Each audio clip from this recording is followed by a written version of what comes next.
Magandang araw, mga kachero. Ngayon, magluluto si Mami ng ginatang sari-saring kulay. Kaya ng kalabasa, okra, talong, at spinach na kanyang sasahukan ng daing. Siyempre, himayin ang daing bago isahog. Igisa ang bawang at sibuyas sa mainit na mantika. Habang ginigisa ni Mami ang bawang at sibuyas.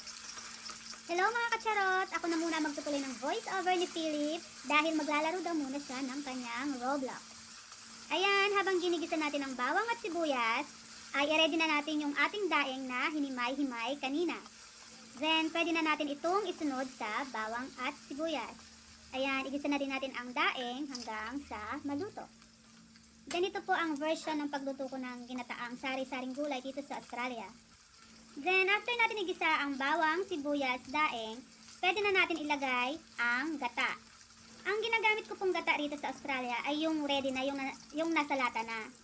Hindi kagaya sa Pilipinas na madaling makakita ng nyog. Na usually, yun ang ginagamit natin na panggata sa ating mga niluluto. Meron din namang nyog dito sa Melbourne, Australia.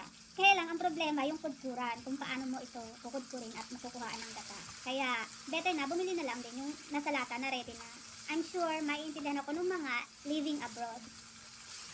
Ayan, malapit nang maluto yung bawang, sibuyas at daing na ating ginigisa. Kaya, pwede na natin ilagay ang ating gata na nasa lata. Ayan, pwede na natin ilagay ang ating gata na nasa lata. Then, after natin ilagay itong gata, takpan lang natin itong ating kaldero o kawali, then hintayin natin hanggang sa kumulo yung ating gata. Habang inaantay natin kumulo ang ating gata, i-ready na natin yung ating mga gulay na ihahalo dito sa ating sari-saring ginataang gulay. Hugasan na natin, hiwain para ready na. Ayan, kumukulo na ang ating gata. Kaya pwede na nating ilagay yung hiniwa-hiwa kong gulay kanina gaya ng kalabasa, okra, at talong. Pwede nyo rin siyang lagyan ng ibang gulay na gusto nyo, kagaya ng sitaw.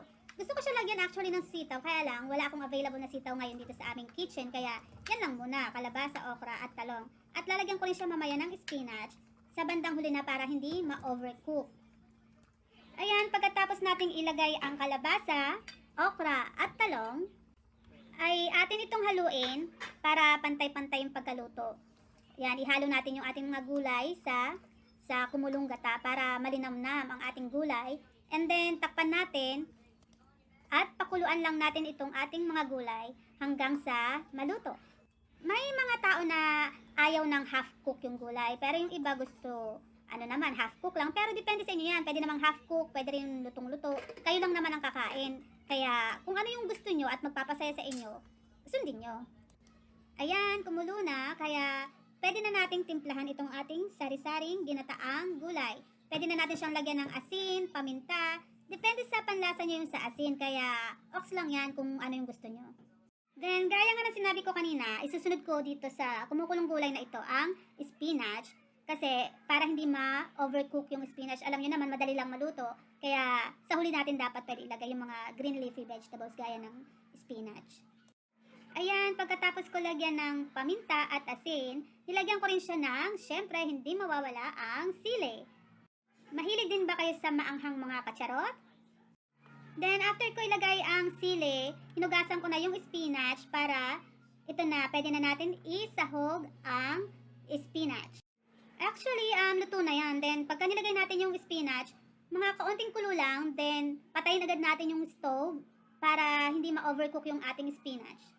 Yung spinach nga pala na nilagay ko dyan, tira lang din yan sa ref namin, kaya sayang naman kaysa masira lang, kaya hinalo ko na lang sa gulay na niluto ko ngayon. Ayan, sobrang bango na ng ating ginataang sari-saring gulay na may halong daing. Ready na ang ating ulam! Enjoy watching, everyone!